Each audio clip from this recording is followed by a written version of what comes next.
அடுக்கலண்ணா அது என்னன்னு கேட்டுருவோம். 2 நிமிஷம் வாங்க. நீங்கள் பைக்கு கொடுங்க, என்கிட்ட பேசுறதுக்கு ஒன்றும் இல்லை. நீங்கள் பைக் கொடுங்க. என்னன்னு டீட்டெயில் கேட்டுருவோம் சார். சார் கேட்டு சார் வண்டி இந்த 15 நாளாக டெய்லி வந்துட்டு சரி சார், அது பைக் கொடுக்கல. நான் பிரச்சனை பேசுகிறேன், நீங்கள் சொல்லுங்கள். போலீஸ் என்ன அராஜகம் பண்ணுன்னு தெரியுன்ற நாட்டுக்கு டிஸ்டர்ப் பண்ணாது. இருங்க, நீங்கள் இருங்க.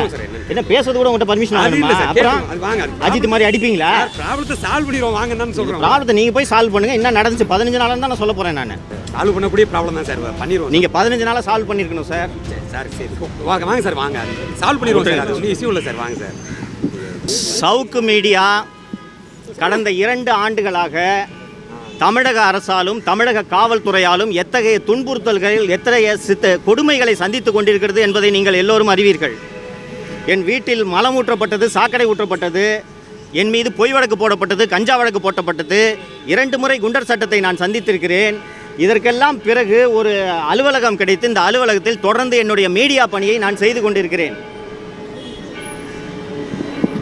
இந்த நிலையில் கடந்த ஒரு 20 நாட்களுக்கு முன்பாக என்னுடைய அலுவலகத்தில் வேலை செய்யக்கூடிய கேமராமேன் எடிட்டர்கள் 2 பேர், திரு சத்யமூர்த்தி மற்றும் திரு ஜெயபிரகாஷ், கேமராமேன் ஒருத்தர், எடிட்டர் ஒருத்தர், அவர்களுடைய வீட்டுக்கு இரவு 12 மணிக்கு 15 காவல்துறையினர் சென்று அவர்களது 2 பேரோட பைக்கை தூக்கிட்டு போயிருக்காங்க.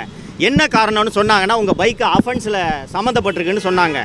மறுநாள் காலையில் நான் தலைமைச் செயலகம் சென்று உள்துறை செயலாளரை சந்தித்து இந்த மாதிரி இப்போ மீடியா நடத்த விடாமல் ஹாரஸ் பண்ணுறாங்கன்ட்டு நான் புகார் அளித்து விட்டு வந்த பிறகு அன்று மாலை அவர்களுடைய 2 வாகனங்களும் கொடுக்கப்பட்டது.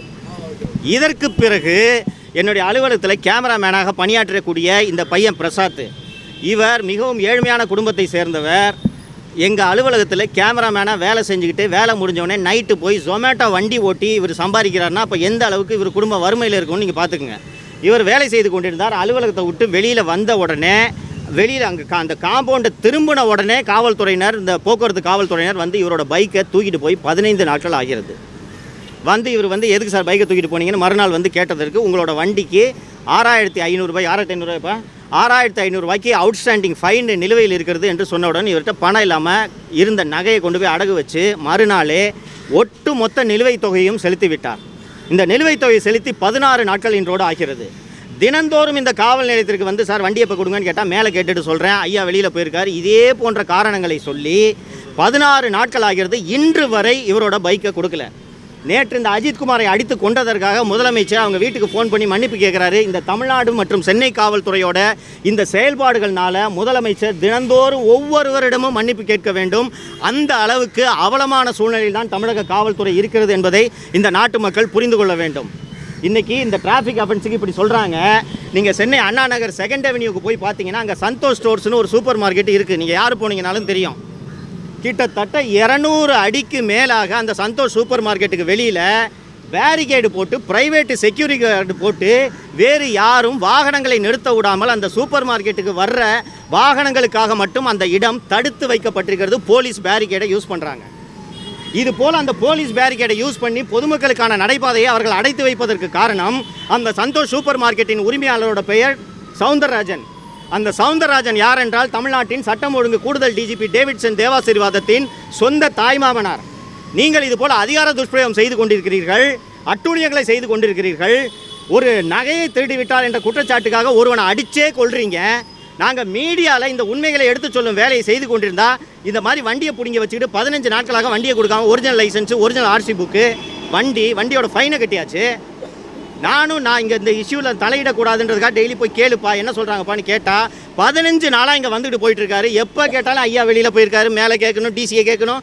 இப்போது சென்று நான் மேலே உதவி ஆய்வாளரை பார்த்து நான் இந்த வண்டி எப்போ சார் தருவீங்கன்னு கேட்டோன்னே இங்கே இருக்க போய் டிசியை போய் பாருங்கள், நான் டிசியை பார்க்க முடியாது என்று சொல்லிவிட்டேன். தமிழ்நாட்டில் நீங்கள் இங்கே பாருங்கள் நண்பர்களே, உங்களை போன்ற கேமராமேன் தான் இந்த ஜெயபிரகாஷ், உங்களை போன்ற கேமராமேன் தான் இந்த பிரசாத், உங்களை போன்ற விஷுவல் எடிட்டர் தான் இந்த சத்யமூர்த்தி.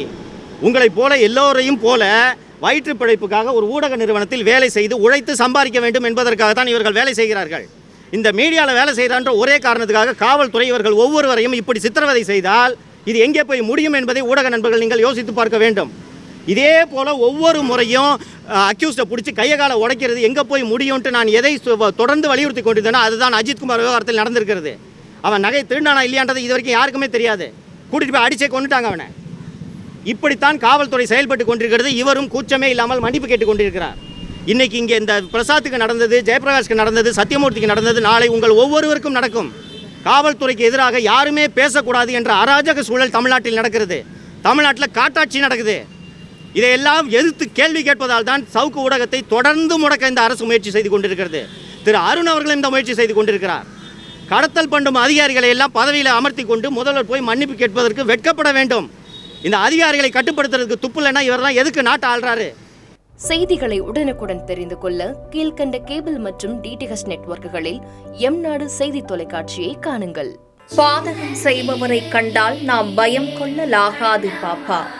மோதி மிதித்து விடு பாப்பா, அவர் முகத்தில் உமிழ்ந்து விடு பாப்பா.